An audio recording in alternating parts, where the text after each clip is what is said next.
दिनैनि समाव जों नुनो मोनो जे गभर्नमेन्टआ जुदियो अल इन्डिया फुटबल फेडारेशन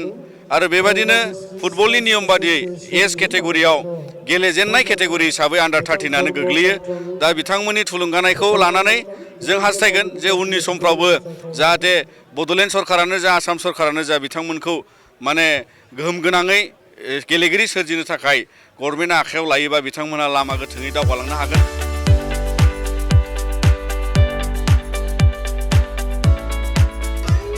गिबियाव जोङो दिनैनि 30 जुलाइआव दुलाराय बर' फरायसा आफादा जोंनि जोहोलाव सोमला बसुमतारी एबसुनि आफादगिरिनि दिनैनि मुंख्लं सान आरो बेखौ जों उदखारि बेरेखा सान हिसाबै 2000 मायथाइनिफ्राय फालिबोदों आरो बेयाव जोङो सानो जे दुलाराय बर' फरायसा आफादनि बे गासै जि उदखारि बेरेखा फालिबोनाय समाव जोङो दिनैनि समाव माखासे फिथाइ थायफैनायखौ जोङो साननो हायो मानोना जोंनि ओनसोलाव गोबां रोखोमनि उदखारिनि थासारि जोंनियाव गैलिया जुदियो दा माने गुबुन गुबुन रोखोमै मोनफा मोननै दासिमबो जोंनियाव माने माखासे उदखारिनि थासारि फैनो नागिरो नाथाय जोङो सानो जे बेखौ जों बयबो खौसेयै आथिखालनि जुगाव उदखारि एबा टेररिज्मखौ होबथालांनायनि सम जाबाय आरो बिनिखायनो गुबुन मोनदांथिजों गुबुन मोगा-मोगि महराव दिनैनि समाव बायदि रोखोमै उदखारिनि थासारि सोमजियो सुबुं माहारिखौ खहा जाथाव खालामनाय एबा दुखु दाहा लाबोनाय बायदि रोखोमै दिनै ड्राग्सजों आरो गुबुनै जोंनि गेजेराव अनलाइन क्राइम जानाय साइबार क्राइम जानाय आरो हिउमेन ट्राफिकिं जानाय मानसि लांखारनाय बेफोर मोनफ्रोमबो बायदि बायदि रोखोमनि बेयो मोनफा मोनफा उदखारिनि खामानि दा बिनिखायनो जों साफ्रोम सुबुङा सांग्राङै समाजाव जों बे सांग्रांथिखौ होनांगोन जाहाथे अराय सम जोंनि गोरोबलायनाय खौसेथिजों जोङो माहारि हिसाबै थांनायाव बेबादि खैसारनिफ्राय जों गोजान थानो हायो बेखौ जोङो दिनैनि दिननिफ्राय सुबुं माहारिनि जानानै दुलाराय बर' फरायसा आफादा जों खावलायो। मोसाखावरि बिनानाव बिथांमोननिसिम बे समाव लोगो लोगोनो दख'रा दुलाराय बर' फरायसा आफादनि डेपुटि सेक्रेटारि फंबाय सानसुला बर' बिथांखौ गावनि मिलौदो देंखोजों मेथाइ दोंसे खननो थाखाय गुरै खावलायबाय।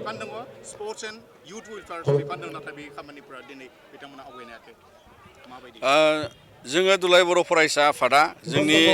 आफादारि मावथांखि बायदियै जोङो बड'फानि गोजोरथियारि सोलायनाय मावथांखिखौ दिथा खालामनानै बर' हारिखौ गेरेमसा खालामनाय गोबां बिथिंनि गुबुन गुबुन बिथिंनि गेलेगिरि बरननायाव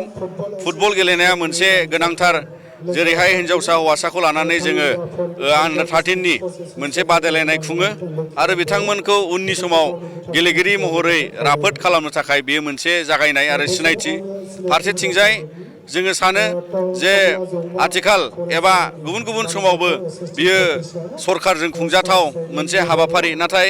दिनैनि समाव जों नुनो मोनो जे गभर्नमेन्टआ जुदियो अल इन्डिया फुटबल फेडारेशन आरो बेबादिनो फुटबलनि नियम बादियै एज केटेगरियाव गेलेजेननाय केटेगरि हिसाबै आन्डार 13 गोग्लैयो दा बिथांमोननि थुलुंगानायखौ लानानै जों हास्थायगोन जे उननि समफ्रावबो जाहाथे बड'लेण्ड सरकारानो जा आसाम सरकारानो जा बिथांमोनखौ माने गोहोम गोनाङै गेलेगिरि सोरजिनो थाखाय गभर्नमेन्टआ आखायाव लायोबा बिथांमोना लामा गोथोङै दावगालांनो हागोन मानोना जों माहारियारि आफाद हिसाबै जि खेलाखौ जों खुङो आरो बिनि उनाव जों बड'फा एफसिआव बिथांमोनखौ गेलेहोयो बिनि उनाव बिथांमोना क्लाब सेलेक्सनाव गोबाङानो सेलेक्सन जानायनि खाबु मोनो आरो राफोद गेलेगिरि महरै बे जायगाखौ मोनलांनायाव बिथांमोननो मदद नांगौ आरो जायखौ जों माहारियारि आफादा थुलुंगा होनायनि अनगायै एबा बिथांमोनखौ बेबादि गेलेनायनि खाबु होनायनि अनगायै जों उननि समाव जोबोद माने बेखौ माने सामलायलांनाय एबा दैदेनलांनो थाखाय जोबोद माने बाहाय रांखान्थि एबा गुबुन गुबुन बिथिंनि गोनांथि जायो जायखौ लानानै जों हास्थायगोन जे बेखौ गभर्नमेन्टआबो नोजोर बोनानै बेबादि लामायाव आवगायलांनांगौ मानोना जोङो गोबां माने गोरों गोरा गेलेगिरि राफोद जोहोलाव उन्दैसाफोर दङ जायफ्रा माने अराय सम गेलेनो थाखाय रेडि आरो बिथांमोननो जायगा आरो समखौ अराय नांगौ जायो।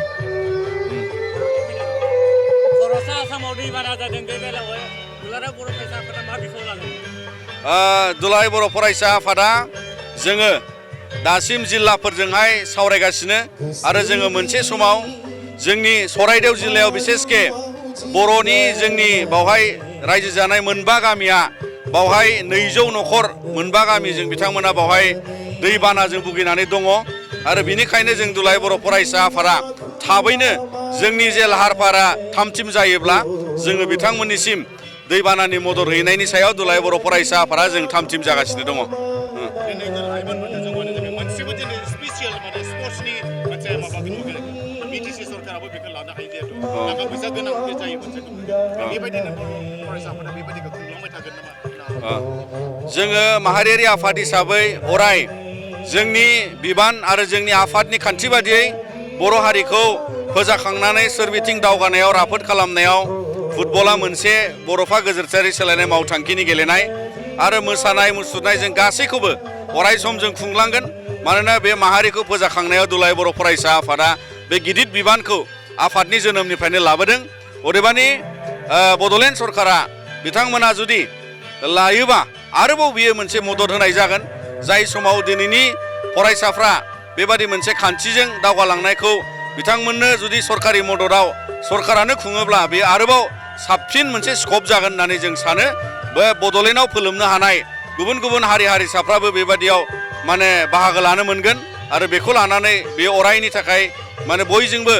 बेयो बाहागो मोनगोन आरो बेखायनो बे गनायजानायखौ सरकारा खालामोबा बेयो मोनसे मदद जागोन। बिटिसि सरकारा बड'फा सुपार 50 मिसनखौ जेरैबायदि खुंदोंमोन नाथाय दिनै बिथांमोना बे सरकारा बहाबा बड'फानि जि थांखि बेखौ फर्मुलेट खालामनाय जायाखै। जोङो सानो जे जाय समाव सिगांनि सरकारा बड'फा सुपार 50 मुं दोननानै गेरेमसा बा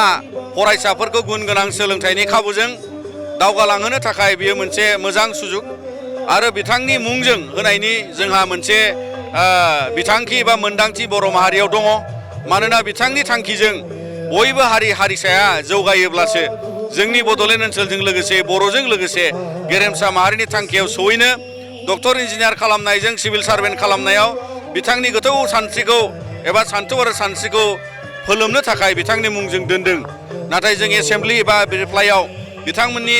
दानि सरकारा बेखौ मुं सोलायनानै दोनगोन होननायाव जोङो दुखु मोनदों। मानोना बिथांमोना बे प्रग्रामखौ